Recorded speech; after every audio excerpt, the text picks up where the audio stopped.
Halo Sobat Investor, kembali lagi di channel Dodi Bicara Investasi dan Podcast 4%. Dan berbeda dari episode-episode sebelumnya, pada episode kali ini kita akan khusus berbicara tentang investasi. Mengapa kita harus investasi sejak dini, dan apa saja sih instrumen-instrumen investasi yang ada, khususnya setelah kita melewati yang namanya pandemi dan juga new normal. Mungkin ada instrumen investasi baru yang sobat investor belum ketahui. Kita akan bahas secara lengkap di episode kali ini.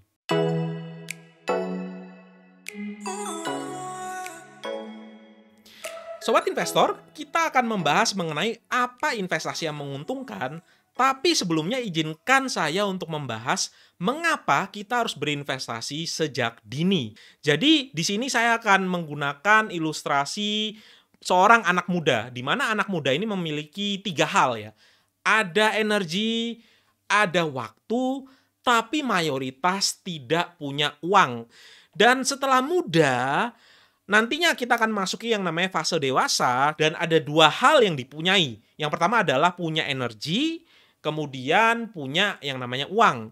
Tetapi yang di sini yang mungkin tidak dipunyai adalah waktu karena sibuk bekerja untuk menghasilkan active income. Dan setelah dewasa, kita akan memasuki fase selanjutnya yaitu fase tua. Di mana ketika kita tua, kita yang pasti itu adalah kita tidak punya energi. Tetapi apakah di sini kita nanti akan punya waktu ataukah punya uang ya? Skenario pertama adalah kita sudah tidak punya energi karena sudah tua, kita juga tidak punya waktu dan tidak punya uang karena tidak berinvestasi sejak dini, tidak mempersiapkan dana pensiunnya. Sehingga waktunya juga tidak ada ya karena harus sibuk bekerja untuk mencukupi kebutuhannya setelah pensiun. Dan berikutnya, ini adalah skenario yang terbaik, yaitu punya waktu dan punya uang. Mengapa begitu? Karena orang tersebut dari awal sudah berinvestasi, menyisihkan sebagian dari pendapatannya, dan mempersiapkan dana pensiunnya. Dan ini adalah alasan bagi kita mengapa penting sekali untuk kita itu berinvestasi. Dan saya akan coba mengambil satu kutipan yang menarik yang dikutip dari Albert Einstein. Beliau mengatakan bahwa compound interest atau bunga berbunga itu adalah keajaiban dunia yang ke-8. Dan apa itu compound interest? Saya menggunakan 3 orang di sini. 3 orang ini menabung rutin 1 juta per bulan. Jumlahnya sama untuk ketiga-tiganya selama 30 tahun. Di mana Bob, orang yang pertama, itu akan menabung di bank, returnnya kecil untuk bank sendiri 1% per tahun. Sedangkan Anthony, orang yang kedua, itu akan menaruh di deposito dengan return sebesar 4% per tahun, dan Jennifer itu akan menaruh di saham dengan return sebesar 12% per tahun. Kita akan coba lihat kekuatan dari bunga berbunga atau compounding. Dan di sini Sobat Investor bisa lihat ya, di akhir tahun ke-10, total aset dari Jennifer itu adalah 230 juta. Sedangkan Bob dan Anthony itu sekitar 100 jutaan. Dan kita perpanjang sampai 30 tahun, ternyata aset dari Jennifer itu adalah 3,5 miliar ya. Luar biasa ya, jauh sekali dibandingkan dengan aset dari Anthony yang belum sampai 1 miliar sekalipun. Dan apabila kita teruskan, 20 tahun lagi di tahun ke-50, aset dari Jennifer ini menjadi 39 miliar ya. 20 kali lipat dibandingkan dengan aset Anthony yang berjumlah 1,9 miliar. Dan disinilah pentingnya yang namanya investasi. Karena ketika kita berinvestasi sejak muda, maka kita akan merasakan yang namanya kekuatan dari bunga berbunga atau compounding. Nah, sekarang setelah kita tahu apa pentingnya investasi sejak dini, maka kita harus tahu terlebih dahulu apa yang menyebabkan kita bisa mengatakan bahwa instrumen investasi A, misalnya saham atau deposito atau reksadana, ini adalah investasi. Instrumen investasi B itu bukan investasi. Oke, kita akan coba lihat apa definisi dari investasi. Dan ini menurut pendapat saya, yang namanya investasi itu harus memenuhi 4 hal. Hal yang pertama adalah ada modal yang ditanamkan ketika kita berinvestasi. Maksudnya adalah kita investasi di produk finansial di sini ya. Dan yang kedua adalah bisa menghasilkan cash flow. Cash flow di sini bisa berupa dividen, bunga, kupon obligasi, uang sewa, dan berbagai macam hal ya. Dan yang berikutnya ada yang namanya masa yang akan datang. Tidak bisa kita ingin mendapatkan return yang sangat tinggi dalam waktu yang sekejap, dalam waktu harian atau bahkan mingguan ya. Itu sesuatu yang mustahil dan bahkan bisa menjurus ke yang namanya investasi bodong, karena biasanya investasi bodong itu menawarkan return investasi yang tinggi dalam waktu yang pendek, bahkan tidak ada resiko sama sekali. Dan elemen yang terakhir itu adalah dapat dikelola secara pasif. Apabila ternyata sobat investor berinvestasi dan setiap hari harus melihat layar HP, melihat running trade, harus aktif melakukan jual dan beli, itu namanya bukan investasi, tapi trading. Dan trading itu tidak salah. Trading itu adalah bentuk dari pekerjaan jual dan beli. Biasanya kalau kita trading di marketplace, sekarang tradingnya di bursa saham. Dan setelah kita tahu keempat elemen ini, maka kita akan bisa melihat apa saja instrumen investasi. Dan kita mulai dari instrumen investasi yang klasik. Yang pertama adalah deposito. Di deposito ini kita memasukkan uang kita ke bank akan memberikan kita suatu bunga tertentu dan biasanya akan sesuai dengan suku bunga BI pada saat ini. Returnnya sekitar 3,5 sampai 4,5%. Uang kita yang kita depositokan ke bank itu nanti oleh bank akan diputarkan kembali dalam bentuk pinjaman ya. Dan yang kedua itu adalah obligasi. Di mana obligasi sendiri definisinya adalah surat hutang. Misalnya kita asumsikan obligasi negara ya, di mana negara itu pasti punya yang namanya pengeluaran dan pendapatan. Bayangkan apabila terjadi selisih antara pengeluaran dan pendapatan. Negara pasti perlu sumber pendanaan baru. Nah, opsi pertama adalah negara bisa berhutang ke Bank Dunia, tetapi mungkin akan diberikan bunga yang sangat tinggi. Yang kedua, negara juga bisa berhutang kepada kita, rakyatnya. Dan diterbitkanlah yang namanya obligasi negara. Di sini ada 4 tipe ya, ada ORI, sukuk retail, saving bond retail, dan sukuk negara tabungan. Untuk sukuk ini adalah obligasi yang bersifat syariah, ORI dan SBR ini adalah obligasi yang bersifat konvensional. Returnnya itu adalah sekitar 5,5% ya, kurang lebih 1-2% di atas deposito. Dan berikutnya kita akan lihat ke saham, di mana saham sendiri kita memiliki sebagian kecil dari perusahaan. Dan keuntungan dari saham itu akan ada 2 ya. Jadi ada yang namanya capital gain, di mana perusahaan tersebut apabila terus-menerus mencetak laba, maka dia akan dihargai lebih mahal oleh pasar ya. Bayangkan misalnya perusahaan BCA gitu ya, di mana 10 tahun yang lalu mungkin laba dari BCA itu kurang dari 10 triliun. Pada saat ini laba Bank BCA itu sekitar 25 triliun lebih. Apakah Bank BCA akan dihargai sama 10 tahun yang lalu dan pada saat ini ya? Tentu saja beda ya. Dan disitulah nanti kita akan mendapatkan kenaikan dari nilai perusahaan karena perusahaan bisa mencetak laba lebih besar lagi di masa yang akan datang. Dan keuntungan berikutnya kita bisa dapatkan dari dividen sekitar 1-3% per tahun. Nah, mengapa saham saya memakai angka 10-13%, bukan 50%, bukan 100% per tahun dan sebagainya? Harga saham ini sangat volatil ya. Mungkin ketika kita investasi di Maret 2020 dan sekarang ada yang investasinya sudah naik 2 kali lipat ya. Tetapi kalau kita tarik jangka panjang sejak bursa saham berdiri sampai sekarang, rata-rata IHSG itu adalah 10-13% per tahun. Oke, dan investasi berikutnya adalah kita berinvestasi di reksadana, di mana kalau reksadana sendiri adalah kita menaruh uang kita ke manajer investasi dan si manajer investasi tadi akan menaruh uang kita ke masing-masing instrumen investasi. Apabila dominan di deposito, maka itu nama produknya adalah reksadana pasar uang, dominan di obligasi, reksadana obligasi, dan dominan di saham, namanya adalah reksadana saham. Dan berapa keuntungannya? Keuntungannya adalah returnnya 5-6% per tahun untuk pasar uang, 7-9% per tahun untuk obligasi sesuai dengan rata-rata historisnya ya, dan untuk reksadana saham sendiri sesuai dengan IHSG yaitu 10-13% per tahun. Nah, kita tahu ada yang namanya properti. Jadi di properti sendiri juga sama, empat-empatnya terpenuhi ya, ada cash flow yang dihasilkan apabila properti tersebut kita sewakan. Dan di sini kita bisa lihat capital gain dari properti dari siklus naik maupun turun. Kalau kita rata-rata itu sekitar 5-10%. Angka ini tentu berbeda di masing-masing lokasi.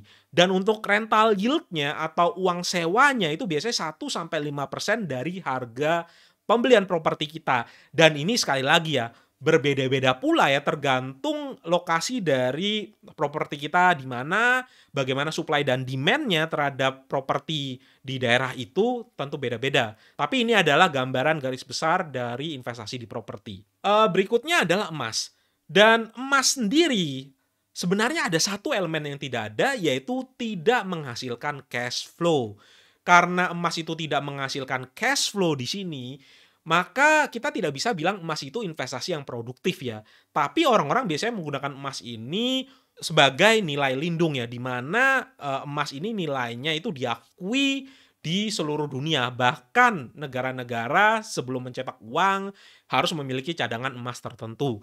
Jadi apabila misalnya ya dalam kondisi jeleknya rupiah jatuh, dolar jatuh, biasanya emas ini yang akan konstan nilainya. Tetapi emas itu bukan investasi favorit saya dan saya sendiri tidak ada di emas karena balik lagi dia tidak menghasilkan yang namanya cash flow. Dan bicara tentang new normal di sini kita dihadapkan pada fenomena-fenomena baru yang belum pernah kita lihat. Jadi sepanjang pandemi kemarin jumlah investor pasar modal itu malah naik di tengah pandemi. COVID-19 justru memacu yang namanya pertumbuhan ke arah digital. Sehingga yang terjadi adalah munculnya yang namanya revolusi fintech di sini ya. Ketika kita lihat aplikasi kita di 2 tahun yang lalu dan yang sekarang, yang terjadi adalah banyak sekali aplikasi-aplikasi yang terkait dengan finansial. Dan saya akan coba tunjukkan ya di sini ya, peta dari fintech yang ada di Indonesia ya, mulai dari payment, lending, ada blockchain, ada accounting, personal finance, insurtech, crowdfunding, ada banyak sekali aplikasi-aplikasi yang terkait dengan finansial yang bisa kita akses pada saat ini. Dan di sini kita bisa menemukan beberapa instrumen investasi yang baru. Yang pertama adalah peer-to-peer lending, di mana di peer-to-peer lending ini konsepnya adalah mencoba untuk menggantikan yang namanya bank, di mana kita langsung mendanai orang yang ingin meminjam. Dan untuk peer-to-peer lending sendiri, biasanya return-nya yang disediakan itu cukup tinggi ya. Tetapi sekarang kita harus menanggung yang namanya gagal bayar. Dan saya juga punya beberapa video yang menceritakan perjalanan investasi saya di peer-to-peer lending dan juga ada pinjaman-pinjaman saya yang mengalami gagal bayar. Ketika gagal bayar dan tidak di-cover asuransi, yang terjadi adalah modal kita itu hilang. Dan peer-to-peer lending masih memiliki keempat elemen investasi ini. Berikutnya lagi adalah equity crowdfunding. Dan banyak sekali sobat investor yang menanyakan, apa sih bedanya peer-to-peer lending dengan equity crowdfunding? Kalau peer-to-peer lending itu kita bisa samakan dengan obligasi, maka kita bisa katakan kalau peer-to-peer lending itu adalah obligasi khusus untuk UKM. Dan equity crowdfunding itu sama seperti sahamnya UKM. Jadi kita bersama-sama dengan sekelompok orang, kita membeli bisnis, tetapi yang dibeli itu bukan perusahaan terbuka, tetapi UKM. Oke, dan sama equity crowdfunding ini juga ada 4 elemen investasi. Saya pribadi masih belum masuk ke dalam equity crowdfunding dan mungkin nanti setelah pandemi usai, saya akan coba untuk berinvestasi di equity crowdfunding. Berikutnya adalah Robo-Advisor, di mana di Robo-Advisor sendiri ini menjebatani antara kita bingung memilih investasi sendiri ataupun kita menyewa financial advisor di sini ya. Jadi robo-advisor sendiri seperti yang sobat investor tahu, kita investasi di bibit gitu ya, itu ada yang namanya robo-advisor di mana robo-advisor itu menentukan berapa persen kita harus investasi di reksadana pasar uang, reksadana obligasi, reksadana saham dan juga menentukan kira-kira mana reksadana yang harus kita pilih. Dan sebenarnya robo-advisor ini bukan berupa investasi ya, tapi lebih ke arah saran dan instrumen investasi yang disarankan oleh robo-advisor ini sejauh ini masih memenuhi keempat ini ya, kalau ternyata instrumen investasinya itu adalah reksadana.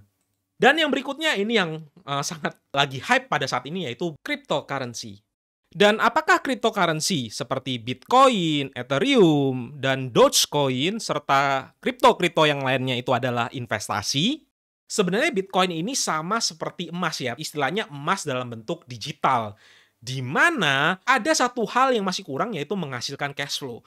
Ada mungkin yang berargumen kita gunakan untuk staking ya, di mana juga akan menghasilkan return kepada kita. Tetapi itu masih kita harus perhatikan lebih lanjut, apakah staking akan seterusnya seperti itu, akan tetap menghasilkan return yang sama, ataukah seperti apa? Apakah bisa dimiliki oleh setiap orang? Jawaban saya adalah tergantung. Dalam alokasi investasi ada yang namanya aset spekulatif, di mana kita membeli aset-aset yang tidak menghasilkan cash flow, yang biasanya sedang trennya naik karena banyak orang ingin memiliki aset tersebut. Anggaplah misalnya jam tangan, lukisan, mobil antik, atau mungkin kalau kita lihat sebelumnya ya, batu akik gitu ya, ketika orang itu ingin sekali membeli batu akik sehingga batu akik harganya naik sebegitu banyaknya ya. Saya menganggap Bitcoin itu adalah seperti aset spekulatif, di mana bisa dimiliki tetapi jangan sampai lebih dari 5% dari total aset investasi kita. Apakah teman-teman yakin ketika menaruh cryptocurrency itu lebih dari 5% di aset investasinya, bisa tidur nyenyak atau tidak? Dan apabila ternyata pada akhirnya itu jatuh dalam, bisa-bisa perencanaan investasi dari sobat investor sekalian bisa gagal. Saya sendiri memilih aset spekulatif saya itu senilai 0%. Ya silakan sobat investor ukur sendiri seberapa banyak sobat investor rela ketika uangnya itu hilang. Oke, dan yang berikutnya apakah ini investasi atau bukan? Trading baik di forex, gold, futures, komoditas, saham, option dan seterusnya. Menurut saya ini bukan investasi, namanya saja trading ya. Trading itu adalah bekerja di sini. Dan ada dua elemen yang hilang ketika kita trading. Tentu saja trading itu tidak bertujuan untuk menghasilkan cash flow dan juga tidak bisa dikelola secara pasif. Kita harus aktif untuk membeli dan menjual. Baik harian, baik mingguan, 2 minggu, 1 bulan. Kita tetap harus memantau yang namanya barang dagangan kita di sini. Kalau memang yakin dan sudah siap dengan semua pengetahuan dan ilmunya, ya silakan saja trading. Saya pribadi tidak pernah trading sejauh ini. Dan untuk menutup episode kali ini, saya akan coba tampilkan potensi return dari instrumen investasi dan juga potensi resiko. Di sini saya memberikan suatu bagan ya, di mana kalau kita lihat di sumbu X ini adalah return-nya dan di sumbu Y ini adalah resikonya. Semakin tinggi dari return investasi, maka semakin tinggi pula resikonya. Dan instrumen investasi yang resikonya paling kecil itu adalah deposito, tetapi potensi returnnya juga termasuk yang paling kecil pula. Naik di sini ada reksadana pasar uang, dan dua produk ini sangat cocok ditempatkan untuk dana jangka pendek kurang dari 2 tahun. Berikutnya untuk dana jangka menengah itu ada yang namanya obligasi, reksadana pendapatan tetap, dan peer-to-peer lending. Dan setelah dana jangka menengah ini adalah investasi yang berbasis ekuitas atau equity based investing, berbasis kepemilikan, di mana kita kalau punya properti, punya reksadana indeks, saham, artinya kita menjadi pemilik dari apa yang kita beli. Nah, untuk properti sendiri itu tentu saja ada resiko. Resiko terbesar dari properti itu adalah likuiditas, di mana apabila sobat investor membeli tanah ataupun rumah, apabila ingin dicairkan pada saat ini karena ada sesuatu yang darurat, tidak mungkin kita bisa menjualnya secara sekejap. Dan ketika kita bisa jual pun secara sekejap, yang terjadi adalah kita harus turunkan harga investasi kita sehingga ada orang yang mau membeli. Dan berikutnya adalah reksadana indeks, resikonya tentu saja lebih kecil daripada saham, karena dengan membeli reksadana indeks berarti kita membeli sekumpulan saham-saham yang ada di Indonesia, saham-saham blue chip yang ada di situ. Berikutnya adalah kita membeli saham secara individual. Nah, bagaimana caranya kita memanage resiko dari instrumen investasi yang resikonya tinggi tadi? Caranya adalah dengan cara kita memperpanjang waktu investasi kita. Saham sendiri saya sempat punya data statistiknya ya. Kita investasinya lebih dari 5 tahun. Tepatnya kalau tidak salah di tahun ke-8, maka di kondisi paling jelek sekalipun kita beli pada saat timing yang salah, return kita masih positif di tahun ke-8. Nah, sobat investor, sekian episode kali ini. Dan apabila sobat investor ada pertanyaan, silakan juga tuliskan pertanyaan di kolom komentar. Bisa juga DM saya di Instagram. Sobat investor juga bisa masuk ke dalam grup Discord dan memberikan pertanyaan, serta sobat investor juga bisa join di grup Telegram apabila sobat investor sudah menjadi member dari channel Dodi Bicara Investasi. Bisa klik ya di join di sebelah tombol subscribe untuk melihat apa saja yang bisa ditawarkan di membership tersebut. Dan terima kasih atas supportnya. Sekali lagi terima kasih untuk subscribe-nya, untuk like, untuk share, untuk komen, dan segalanya. Semua itu sangat berguna untuk kemajuan dari channel Dodi Bicara Investasi. Sampai jumpa di episode-episode selanjutnya.